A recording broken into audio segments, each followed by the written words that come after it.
Hello and welcome to Wolfman Gaming. This is my Callisto Protocol Maximum Security walkthrough, and this is chapter 5 called Lost. And staying true to form, this video is part 1 out of 2. And in the last video we met up with Elias once again and we got a new suit. And this suit comes with a few perks. First of all, it doubles your inventory space. This has some kind of invisible pockets. So we can now have 12 slots of stuff instead of 6. And it also increases your life bar. You can't tell by the back of Jacob's neck. The life bar still has the same size. But you can technically take twice as much damage as you could before. I'm not a super fan of that. I would have loved if it just made you take less damage, because I think the biggest difference that makes is that if you take damage, because since we're playing on maximum security, and I think enemies actually get stronger here in the second half of the game, it feels like you end up in the red as fast as you did before. It only takes more medkits to get back up to full health. So trying to stay at full health, not getting greedy whenever you're in combat, becomes even more crucial from this point on. And don't fret, if you take damage, there is usually no need to reset a checkpoint. The only thing that will happen is that you will get more health pickups for a short while. I have talked before about the dynamic loot system of this game, that this game, all the enemies drop loot when you stomp their corpses or dismember their corpses. And what you get usually depends on how your, what should we say, your, not preferences, but the things you have.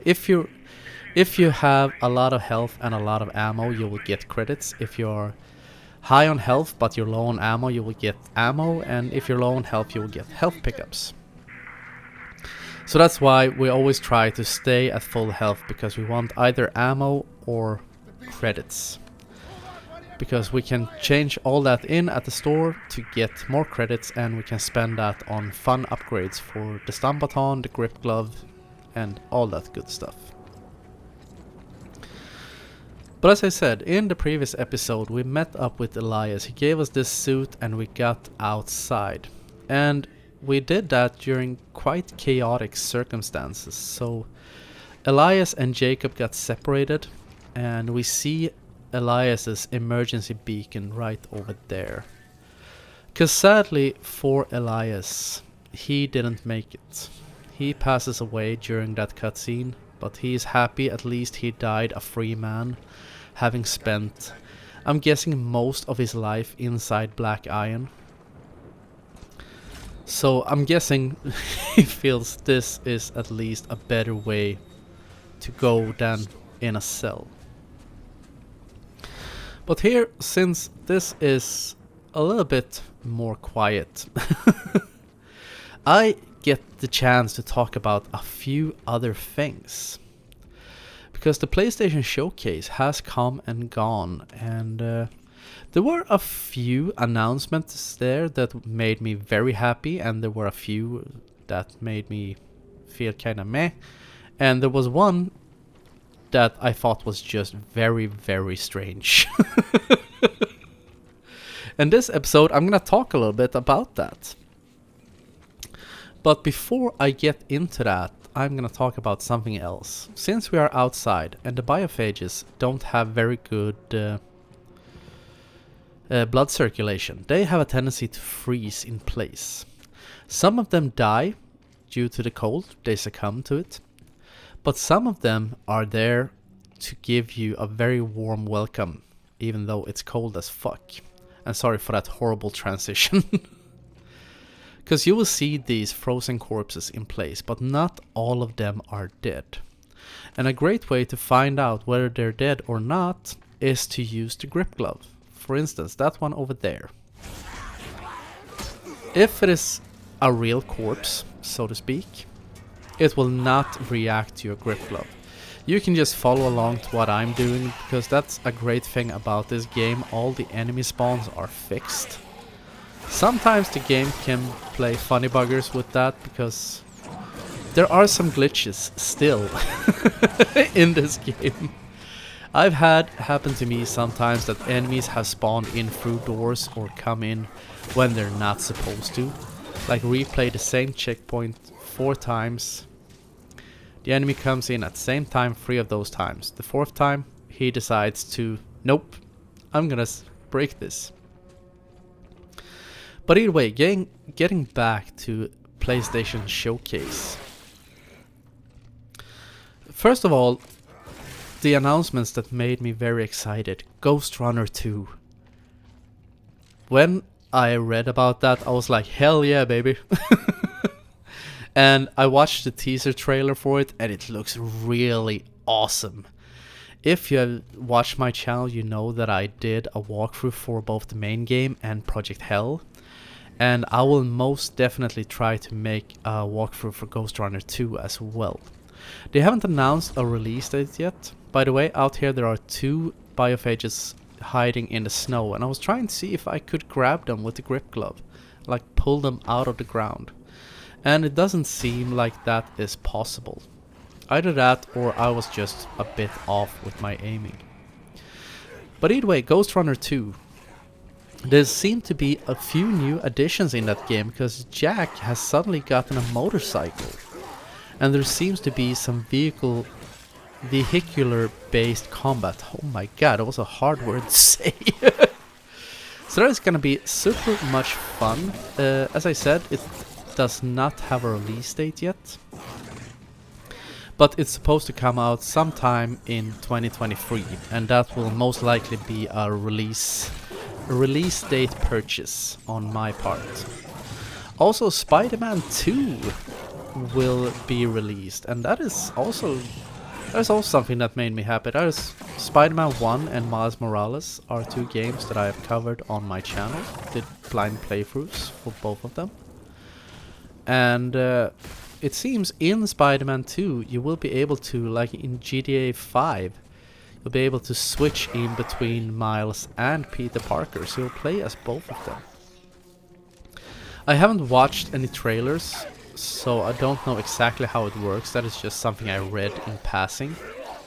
So I'm gonna look more into that, because that is also most likely a game I will buy, because both Spider-Man and Miles Morales were really fun. I enjoyed Spider-Man a little bit more.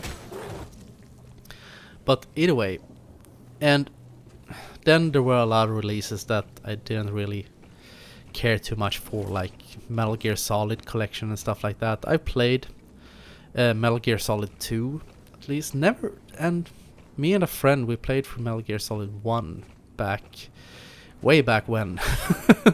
Like 20 years ago, and they were fun, but I would wish that they would make more new games, even though there are some remastered games that I really enjoy, which I'm also gonna try to talk about in this episode. But now I want to spend a few minutes talking about something they announced that I just feel is very, very strange. And that is something that at this point in time is still called Project Q. And if you want to Google it, do it. I'll wait. Pause the video, Google Sony Project Q. If you don't want to Google it, want me to tell you about it instead, it looks like you've taken a DualSense controller, cut it in half, and superglued it to both sides of an 8-inch screen. And it's supposed to be sort of a handheld. What it does is that if you are, let's say at home, you're at the same Wi-Fi network as your PlayStation 5, you can stream games from your PlayStation 5 to the Project Q and use it as a screen controller in one. So it's basically a Wii U gamepad. That's what it is. It is not... Like, on PlayStation 4, you could stream games to your PlayStation Vita. By the way, incoming jump scare. As soon as you go over to that corpse, because there is a crawler here. There we go. And on PlayStation 4, as I said, you could stream games to your PlayStation Vita. I tried it once. I tried Rocket League because I wanted to do like a game that would be demanding of the console. Since I was gonna play, I played an online game, one-on-one, because I wanted to see, will this work well? And it did. It worked really well. Actually, I experienced no frame drops. I was in the same room as my PlayStation 4. But it worked great. Super pleased. And I played one game, like 7 minutes. And then I never did it again. Because it was a fun little oddity, but I felt like, why would I do this when I'm sitting at home? Because I have the little screen on my PlayStation Vita, or I have my TV. I prefer to play on my TV. And in this little courtyard, great thing you can do is pick up a few explosive barrels and move them over here to the corner on my right. You get an objective, try to help the trapped worker. He's in there, in that door. You cannot help him. He is doomed no matter what you do. So don't panic. It's just there to stress you out. But in this courtyard we'll fight a bunch of crawlers, and I like to set up my stand in this corner because most of them will come over that little wall to the right. And that is a great time to make them have a tank to face combat with these explosive canisters. But going back to the Project Q, what I'm wondering with this machine, this secondary screen we can call it, who is the target audience for this? Because I know I'm not, because I'm an adult. I play whenever I wanna play. If my girlfriend wants to watch something on the TV and I can't play, fine, I'll play later. Is it like children's families, like, oh, my son wants to play but I wanna watch the news? Well, I'll let him play on this. No, he can play at a later time. And what I've read, it's predicted it does not have a price yet. But predictions are, and these are just speculation, around $350 price for a secondary screen with a, like, I've almost felt when I read about it, I felt like the red shirt guy on the press conference for Diablo Immortal during the Q&A. Like, is this an out of season April Fool's joke? Because I think it's so strange and it feels so out of touch to do a thing like this. Like, what's the point? And if you see any perks with this machine, something I'm missing perhaps, because I asked a friend of mine that is quite a few years younger. I was like, I'm turning 40 this year, maybe I'm missing something that the kids get. He's like 12 years younger than I am. So I asked him, do you see any perks with this? And told him all you can do is stream, and while you're at the same Wi-Fi network. So you have to basically be in the same house or apartment. And it does require quite a strong connection as well, I think, for it to work perfectly. So super odd. But if, by the way, my friend, he didn't see any perks with it either. He was like, this is just plain weird. But if you see any perks with it, please let me know in the comments. I would love to hear your input, dear viewer.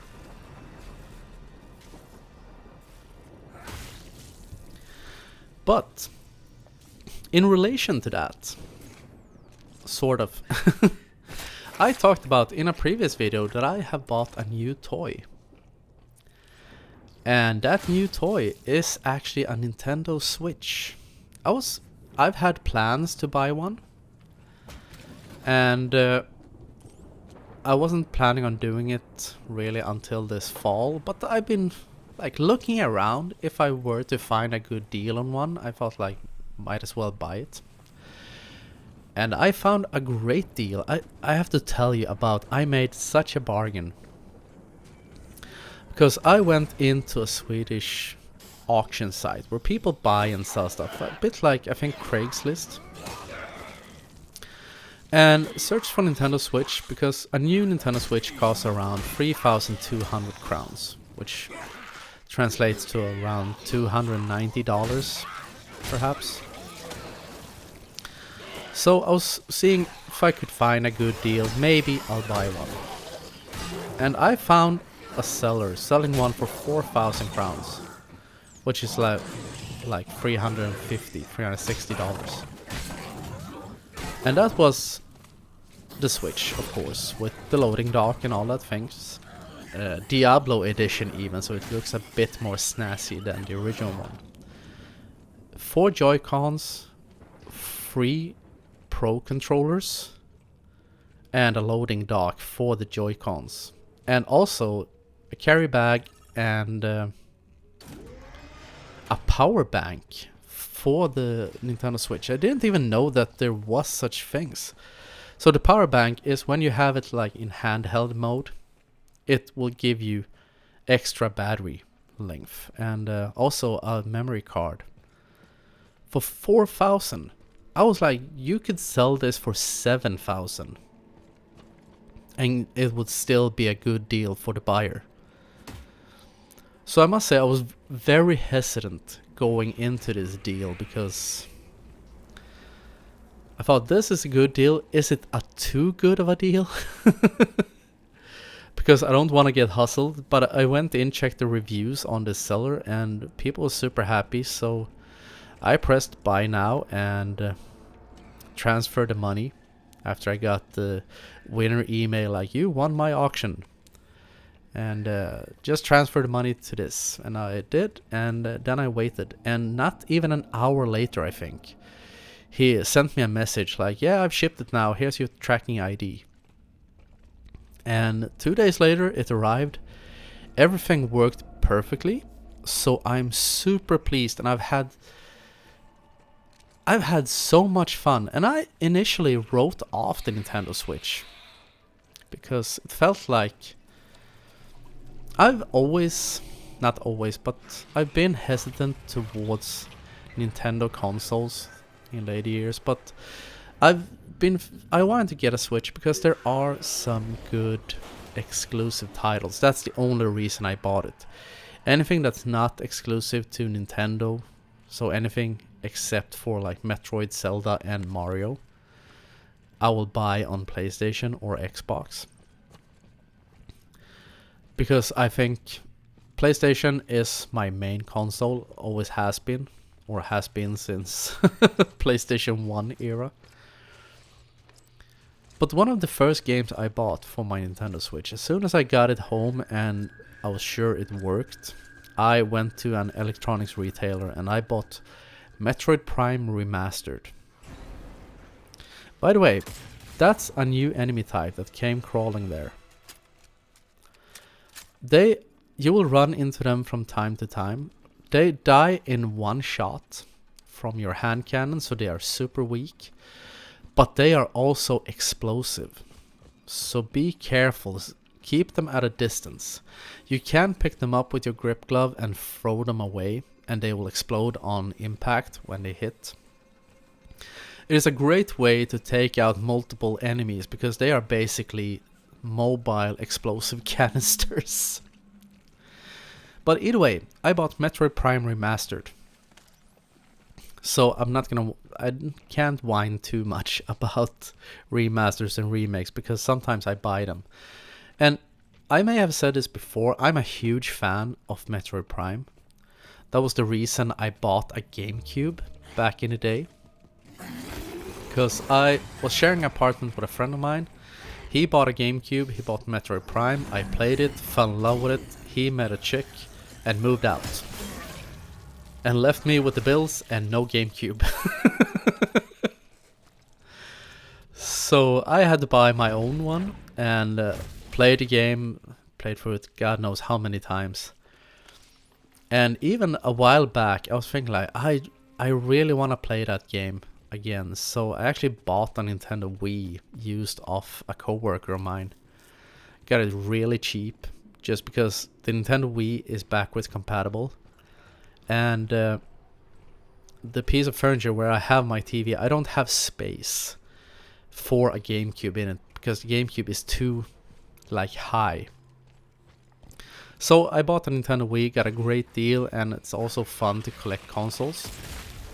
By the way, there you saw more up close and personal what happens when you shoot one of those explosive enemies. Now where was I?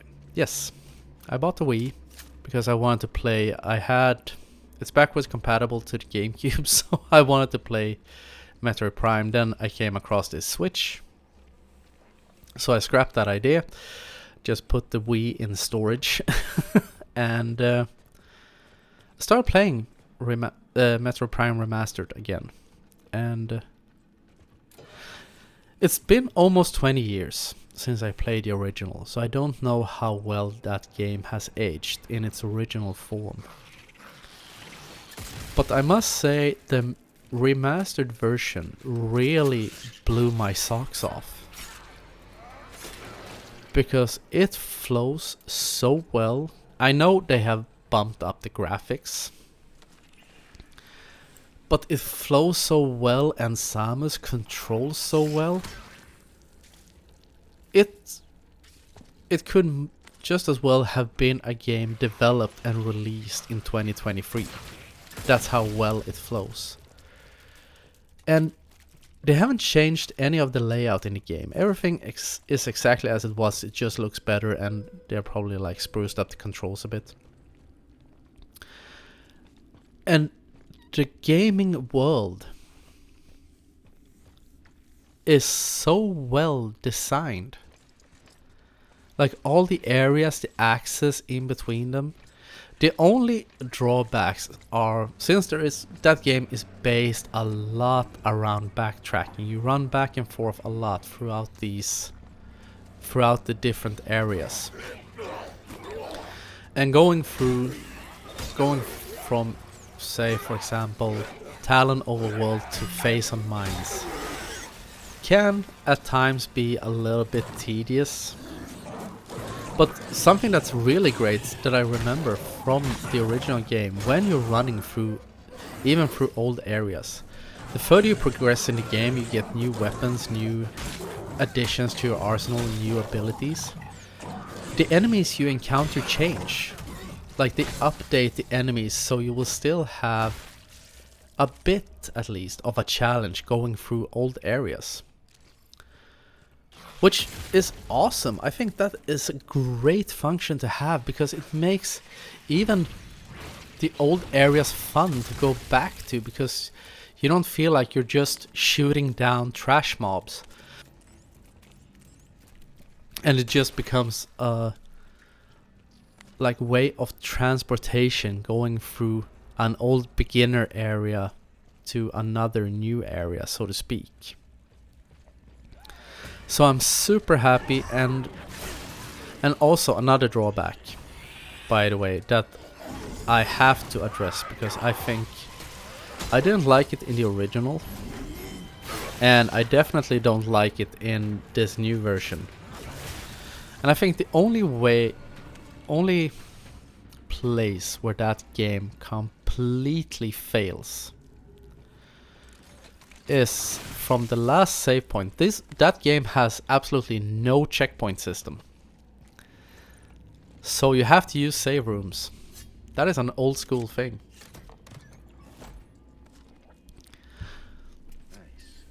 And the only place that game really fails is in the path from the last save room to and with, or whatever it is, what the correct term is, the final boss. Because the final boss in Metroid Prime is a being called Metroid Prime. And I would say, having played very many games, the boss is not very hard.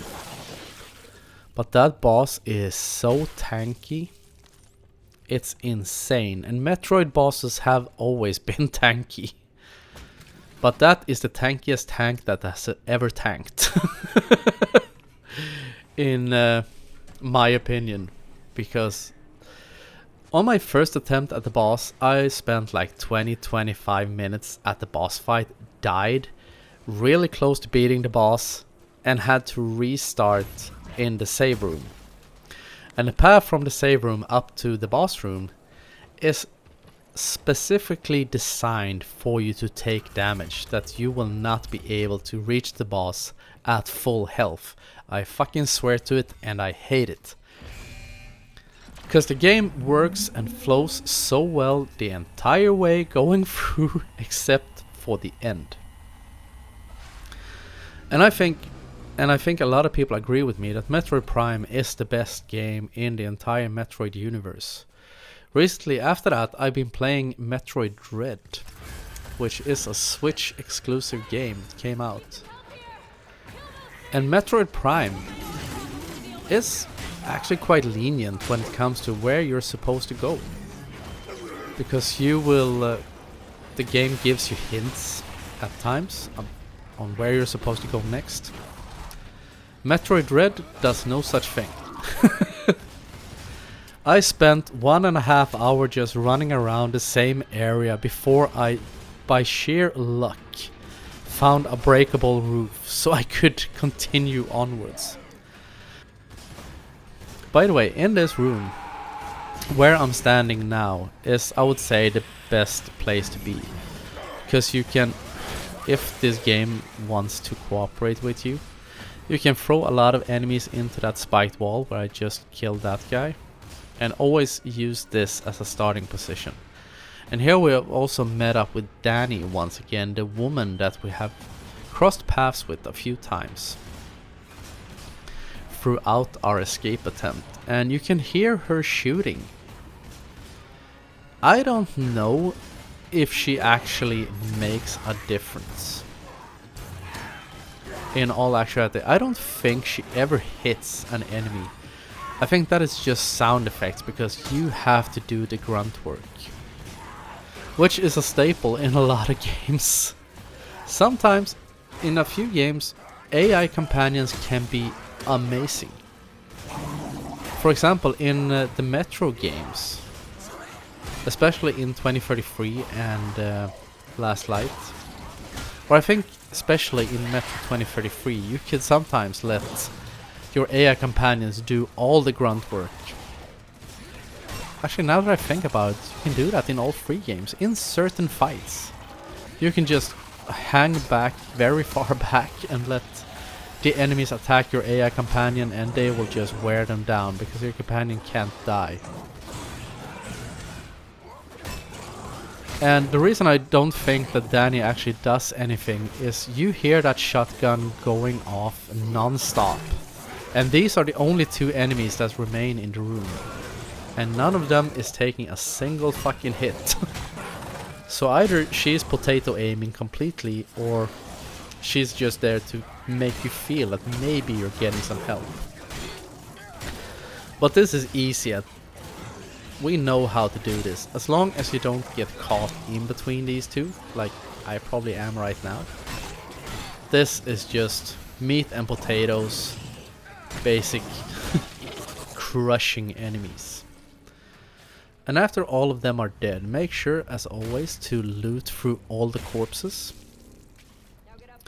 And Danny and Jacob also, they really don't trust each other, because they have a little bit of history, which you probably know by this point. But as a sign of good faith, to make Jacob more or less reluctant to work together, Danny will give you a shotgun. So we will have a shotgun from now on, and the first thing we're gonna do when we get it is head to, there is a store quite close after this, and we're gonna upgrade it. We're gonna upgrade the clip and the damage output. And don't forget these fellas over here, because I ran my grip glove down into the ground, so which is a bit sad. But now that everything is looted, we can run up the stairs, meet up with Danny, and get our new weapon. And that is something we'll see in the next episode. But in the meanwhile, I want to thank you very much for watching, and I will see you again in my next video. So until next time, this is the Wolfman signing off.